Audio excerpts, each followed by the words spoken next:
Bem, nós começaremos nosso próximo estudo e este é o estudo número 2 em Provérbios capítulo 1, 1 a 7.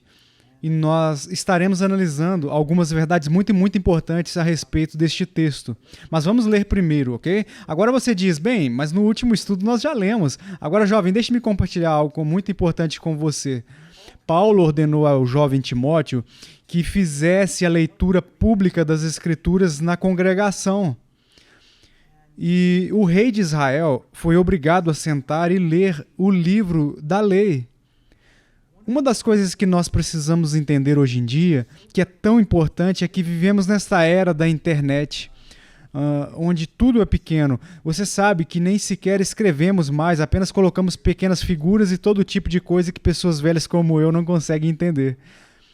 Você precisa se treinar para ler e se disciplinar, treinar para pensar e se concentrar quando alguém como um pastor, por exemplo, está fazendo uma leitura pública das Escrituras. Você precisa treinar a si mesmo para agarrar, segurar essas palavras e pensar a respeito delas. Isso não é algo fácil. Você precisa treinar a sua mente para ela fazer isso. Mas se você fizer isso, será a maior bênção para você. Então vamos ler os Provérbios, capítulo 1, versículo 1.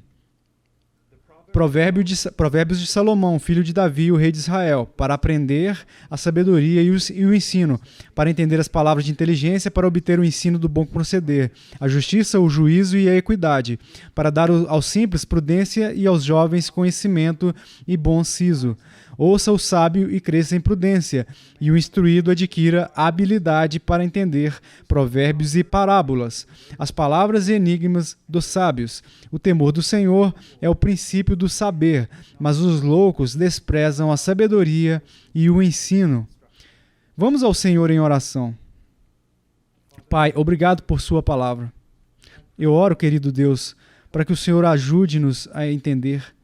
Ó Deus, que os jovens que estão ouvindo essas lições possam ver Cristo, amar a Cristo, e que eles possam buscar viver com sabedoria para a honra e glória de Cristo. Por favor, ajude-nos a converter corações, a transformar ideias, mentes de uma direção que estão voltadas para este mundo, para uma mente que vive e pensa muito a respeito de Deus e pensa para a glória do Deus Pai. Pai, por favor, nos ajude em nome de Jesus. Amém. Agora observe. Bem, nós apenas passamos por duas palavras no último estudo que nós fizemos, apenas passamos por provérbios. Bem, vejamos Salomão, filho de Davi, rei de Israel. Agora observe as duas figuras aqui, pessoas muito importantes na história de Israel e no que nós chamamos de história redentora. Quando digo história redentora, do que eu estou falando? Eu estou falando sobre a história da humanidade. Temos esse incrível trabalho de Deus e você pode acompanhar esse trabalho desde o início de Gênesis até hoje em dia, entende? Algumas pessoas, alguns teólogos são homens que estudam teologia e suas mulheres também são teólogas. De fato, todo mundo é um teólogo, apenas alguns deles não são muito bons nisso porque eles não passam tempo suficiente nas Escrituras. Mas os teólogos costumam se referir a isso como um fio escarlate. Você vê todas essas coisas da história da humanidade, guerras, civilizações, invenções e tantas coisas acontecendo, mas ao longo de toda a vida há esse fio escarlate da obra de salvação de Deus. Ele está salvando pessoas, ele está construindo sua igreja. Bem, esses dois personagens aqui, Salomão e Davi, são muito importantes. Agora, pelo que eles eram conhecidos? Bem, antes de mais nada, vamos olhar para Davi. Agora eu quero que você entregue sua Bíblia, eu quero que você abra a sua Bíblia novamente. É tão importante que você seja como os bereanos que Paulo falou. Jovens, vocês precisam ser nobres e para serem nobres vocês precisam abrir as Bíblias de vocês e examinar as coisas que estão sendo ensinadas para vocês. Não apenas enquanto estão sendo ensinados, mas também depois. Converse também com seu animal de estimação, com seus pais, converse com seu pastor. Quero que vocês olhem comigo 1 Samuel 13, versículo 14. Lá diz que Samuel está falando a respeito do rei Saul. porque o rei Saul ele tinha sido escolhido para ser o primeiro rei de Israel. Mas ele não fez um trabalho muito bom, ele fez o que era certo aos seus próprios olhos, e ele fez porque ele estava sem instrução. Era evidência de que ele simplesmente não tinha temor, respeito ao Senhor, e ele não levava a sério os mandamentos. Então, no versículo 14 o profeta Samuel diz: já agora não subsistirá o teu reino. O Senhor buscou para si um homem que lhe agrada e já lhe ordenou que seja príncipe sobre o seu povo, porquanto não guardaste o que o Senhor te ordenou. Agora, ele descreve Davi aqui como um homem segundo o coração de Deus, de modo que Davi era conhecido. Se você ler o livro de Salmos, apesar de todas as falhas de Davi, e havia muitas falhas, como todos nós, lembramos que há apenas um herói nessa história. Apesar de todos os seus fracassos, ele nunca caiu em idolatria. Ele sempre confiou no Senhor, seu Deus. E quando ele foi confrontado com o seu pecado, ele se arrependeu. E às vezes, da maneira mais profunda, ele se arrependia para ter um coração para Deus. Ele era um homem segundo o coração de Deus. Ele queria glorificar a Deus. Ele queria o favor de Deus. Davi realmente tinha um coração que havia sido transformado, ok? Agora, o que Salomão é conhecido por ser filho de Davi, bem? Eu quero que a gente vá para 1 Reis, capítulo 3. Eu vou te dar um tempo para chegar até lá, 1 Reis, capítulo 3, versículo 7. Agora, nós não sabemos exatamente como, mas Salomão era um homem bastante jovem quando ele se tornou um rei. E assim, em 1 Reis, capítulo 3, versículo 7, aqui está ele orando. E ele diz: agora, pois, ó Senhor, meu Deus, tu fizeste reinar teu servo em lugar de Davi, meu pai. Não passo de uma criança, não sei como conduzir-me. Teu servo está no meio do teu povo que elegeste. Povo grande, tão numeroso, que se não pode contar. Dá, pois, ao teu servo coração compreensivo para julgar a teu povo, para que prudentemente discirna entre o bem e o mal, pois quem poderia julgar a este grande povo? Agora vamos para o capítulo 4, em versículo 29. Veja o que diz, capítulo 4, versículo 29. Deus também deu a Salomão sabedoria, grandíssimo entendimento e larga inteligência, como a areia que está na praia do mar. Era a sabedoria de Salomão maior do que de todos os do Oriente e do que toda a sabedoria dos egípcios. Era mais sábio do que todos os homens. Pense nisso. Agora, olhando para baixo, versículo 32, ele também falou: compôs 13.000 provérbios e foram seus cânticos 1.005. Então vamos mais longe, versículo 33 e 34. E ele até falou a respeito do que chamaríamos de ciências naturais. Ele até ensinou sobre isso e pessoas vieram de todo mundo para ouvir a sabedoria de Salomão. Então, agora que nós vemos duas coisas que vemos Davi, que é um homem que tem o próprio coração segundo o coração de Deus, mas às vezes ele não agia muito bem, ele não era sábio às vezes. Mas havia muitos lugares em sua vida onde ele simplesmente não agia com sabedoria. Agora, Salomão tinha mais sabedoria do que qualquer outro homem. Mas o que aconteceu mais tarde em sua vida? Ele começou a se associar com pessoas, particularmente com esposas que seguiam um Deus estranho, que não eram mulheres que eram fiéis ao Deus das Escrituras.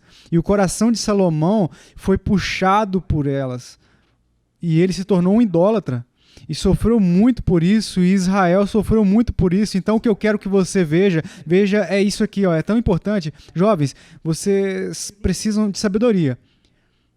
Mas sem um coração voltado para Deus, a sua sabedoria não vai ajudar muito. E eu já vi pessoas identificadas com o cristianismo que literalmente consumiu o livro de Provérbios. Quero dizer, tudo na vida deles era um princípio, mesmo do jeito que penteava os cabelos. Tudo era algum tipo de princípio do qual eles supostamente retiravam das Escrituras. Mas você não via neles um coração segundo o coração de Deus.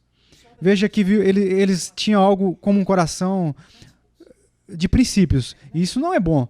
É como se alguém que você tanto ama te enviasse uma carta e você ama as letras mais do que você ama essa pessoa. Não funciona desse jeito. Você precisa de um coração segundo o coração de Deus. Agora, mas ao mesmo tempo, você sabe que há um velho ditado, não necessariamente nas Escrituras, mas você não solta uma para agarrar a outra, porque as duas coisas são boas.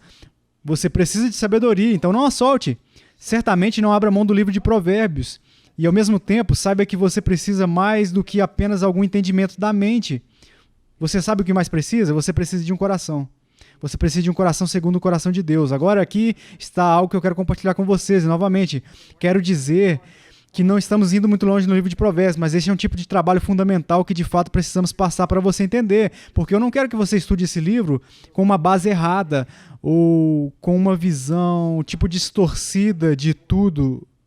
Entende? Você precisa de sabedoria. Precisa de fatos intelectuais que vêm das Escrituras. Você precisa de conhecimento. Mas, jovem, escute-me, sem um coração, nada disso vai importar. E o que eu quero dizer com coração? Bem, a Bíblia diz que você e eu nascemos com uma natureza que é inimiga de Deus. O que significa que não desejamos o Deus das Escrituras, da Bíblia? Não desejamos a sua vontade. Podemos desejar religião, podemos desejar o louvor que vem dele, mas nós realmente não desejamos o santo e justo e bom Deus das Escrituras.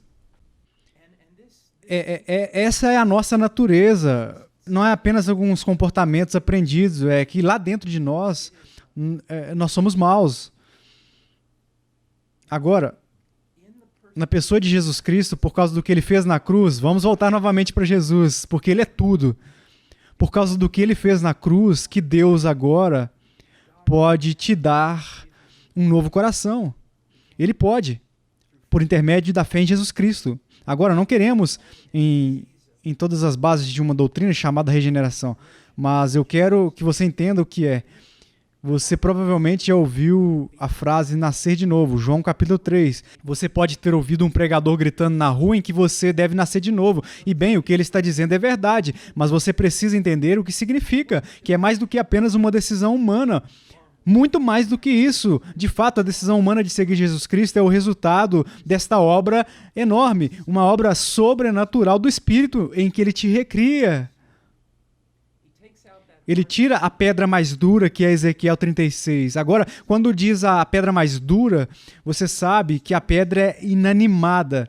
E isso é uma palavra para morto, ok? Você pode beliscá-lo, chutá-lo, arrancar ele, gritar com ele. Ele não vai responder, porque ele não tem um coração. O coração está como pedra. Ele não pode ouvir a Deus, ele não vai ouvir, ele não vai responder corretamente, ok? Agora, ele está vivo, mas estava vivo para todas as coisas erradas. Ele estava vivo para o pecado, ou está vivo para a idolatria e todos os tipos de males, mas morto para Deus. Agora em Ezequiel capítulo 36 e em João capítulo 3, nós ouvimos isso, essa maravilhosa mensagem de que o Espírito de Deus pode vir e nos dar um novo coração. E pode nos mudar, não de fora para dentro, mas de dentro para fora, porque é isso que é importante. Todas as mudanças do lado de fora, sem uma mudança do lado de dentro, não produz nada além de hipocrisia. E sempre lembre-se que Deus pode ver por dentro. Então, essas mudanças externas, você pode impressionar muitas pessoas, mas você não pode impressionar Deus. Então, precisamos que Deus nos dê um novo coração. Se você descobrir em si mesmo que você realmente não está interessado, você sabe que seus pais o arrastaram para a igreja, você realmente nem se importa, você lê a Bíblia obrigado, forçado, talvez você tenha dito ou nem disse, mas enfim, você faz por fazer. Essas são indicações de que você precisa de uma mudança de coração. Agora eu quero te dizer uma coisa, que todos nós, mesmo os velhos cristãos como eu, às vezes você sabe, nós não queremos orar, não queremos ler a Bíblia, às vezes estamos tão cansados que nem sequer queremos ir à igreja, temos que lutar contra isso. Mas se você olhar em nossa vida, há uma mudança genuína de coração. Sabemos que nós precisamos da palavra de Deus, reconhecemos que precisamos orar e reconhecemos que precisamos dos irmãos da congregação, precisamos ouvir sermões divinos, sabemos que na maioria das vezes éramos perdidos, enfim. Mas se você é uma pessoa que não encontra benefício nessas coisas, você faz assim por fazer, porque é exigido de você, então você precisa mais do que apenas os princípios encontrados no livro de Provérbios. Você precisa de um novo coração para ir a Deus, e você precisa ir a Deus e dizer, deixe-me dizer assim, Deus, o Senhor sabe, o Senhor, seja honesto com Ele. Eu não posso esconder as coisas de Deus. Isso não te leva a lugar nenhum. Vá a Deus e seja honesto. Deus, eu vejo os meus pais te amando. Parece que eu vejo talvez alguns dos meus irmãos outros irmãos e irmãs, eles parecem se importar com as coisas de Deus, mas eu me sinto morto. Para ser honesto com o Senhor, há outras coisas que me divertem mais. Você pode reconhecer o quão errado é isso. Que você está morto e não responde àquele que fez aquelas coisas que te ama, que te dá respiração a cada minuto, a batida do coração, e quão errado isso é para você, meu querido amigo. Muito errado. Clame a Ele e reconheça isso. Você quer ser salvo? Você quer ser um cristão? Então você pode ser. Não existe uma pessoa que deseje genuinamente ser salva que não possa ser salva. Confie no Senhor Jesus Cristo. Você sabe que João 3,16 ainda é meu verso preferido, é o primeiro verso que eu memorizei. É porque Deus amou o mundo. Ele deu seu Filho unigênito, seu único filho. E não é um filho como o meu, eu amo os meus filhos, mas Ele deu o seu Filho perfeito, a plenitude da divindade, deu o seu único Filho. Para quem acredita nele, aquele que nele crê, não perece, mas tem a vida eterna. E lembre-se do que eu disse, mesmo esse velho pregador aqui que passou tantos anos servindo ao Senhor, se eu morresse agora, eu iria para o céu pelo mesmo motivo daquele ladrão na cruz. Nem mais nem menos, Jesus Cristo sofreu em nosso lugar, é nosso substituto, e seu sofrimento e a sua morte foram suficientes, não apenas para pagar por tudo que nós fizemos contra Deus, mas também a sua perfeita vida é concedida a nós para que permanecemos completamente diante de Deus, perdoados e justificados através de Jesus Cristo. Agora, então, o que nós precisamos? Precisamos de ambas as coisas. Precisamos de um coração segundo o coração de Deus. Precisamos de muita sabedoria, não pouca, porque esse mundo é muito perigoso. Esse mundo que nós vivemos. E você precisa da palavra de Deus.